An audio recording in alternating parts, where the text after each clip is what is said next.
Welcome to Specific Love. Today I'm going to show you how to build this awesome wooden docking station, and my wife likes to call it the man station, that holds your keys, your wallet, your phone, your watch, and even your glasses. So let's begin.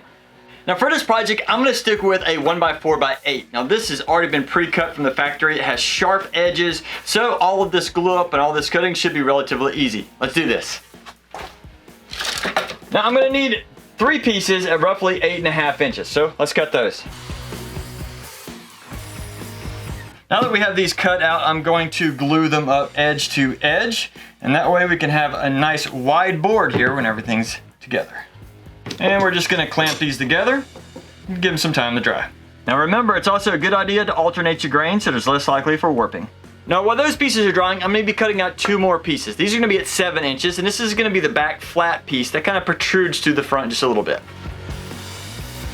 And we're just going to glue these together. Now before I started this, I did do just a rough drawing on some paper, kind of got it roughly to the size I knew I wanted. Now while this is still drying, fortunately I can take a pencil where we can draw out some of the marks and locations we're going to have some of these cuts. And that way when it's fully cured, I can go back and cut them out.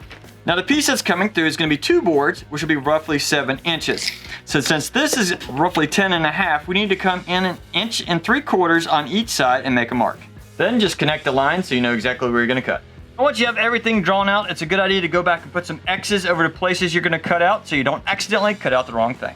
Now once it's had time to dry, there might be a little bit of unevenness here on the ends or possibly some glue squeeze out across it. We're not going to worry about that at the moment. We're going to go ahead and cut this out, and then we can go back and do a final sand and clean any of that up. Now for some of these outside cuts like here and here, well, I'm just going to use a bandsaw. If you don't happen to have a bandsaw, a jigsaw can work. You just have to go in here real carefully and make all these cuts. Now for the inside cuts, like right in here that don't really have a way to get into it from the outside, we're gonna have to drill some holes and definitely use a jigsaw.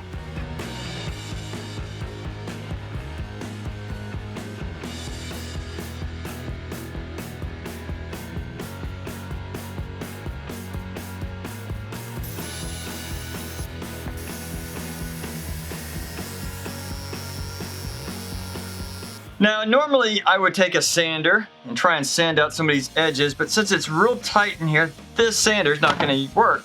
You could possibly use a file, or in a case, I took some sandpaper and I put it on a piece of wood and I glued it to it, just some spray on adhesive. I'm going to do my best to try and get in here and sand this flat. Alright, now that the front is nearly complete, this back support piece is actually going to stick through it, creating a small ledge, so that the phone and other items can sit on it. Now as the phone sits through, it needs to have a little bit room down here so that the charging cord can have access to stick through it, and so the phone can sit nice and flat. To do that, I'm going to have a little notch right here, so we're going to measure it out with this phone, and then we're going to cut it out.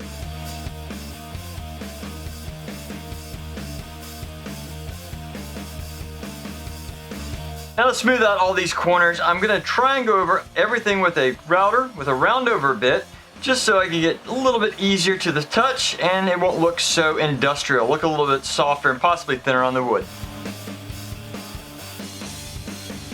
Now when it comes to these cutouts, you still got to be real careful. I'm going to try and take the router through here, but I just got to be real cautious and make sure I don't break anything off. Now as you can see right here, I actually hit both sides with the router, so we're just going to have to go back here and hand sand some of this smooth. But I'm going to continue on. Now when it comes to the inside cuts, along here where I'm going to have a wallet, I'm going to trim it out. But down here, I need to keep these relatively sharp. So I'm going to go over this with just a hand sander, trying to knock down just the edge, but I do not want it to be nearly as smooth as these outside edges.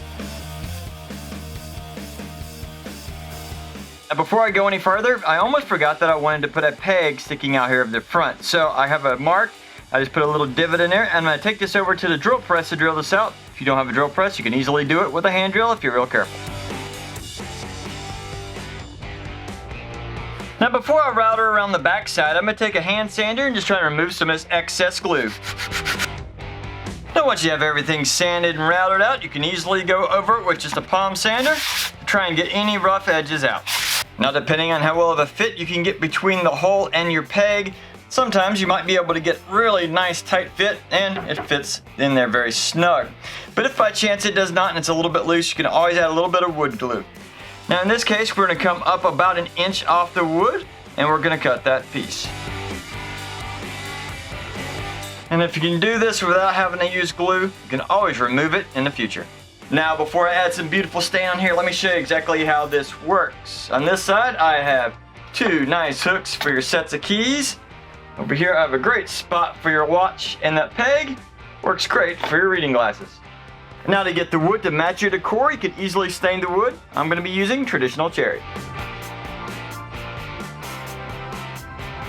Now, to get down in some of these grooves, you'll probably need something like a craft stick or popsicle stick, and take your rag. You have to get way down in there, and that way you can get your stain nice and in those cracks. Now, after the stain is dried, that is looking awesome. Now, I love how this project turned out. In fact, I'm going to be giving this to my son as a birthday present. Now, I hope you can get out in your shop and make something for your loved ones. Have fun building.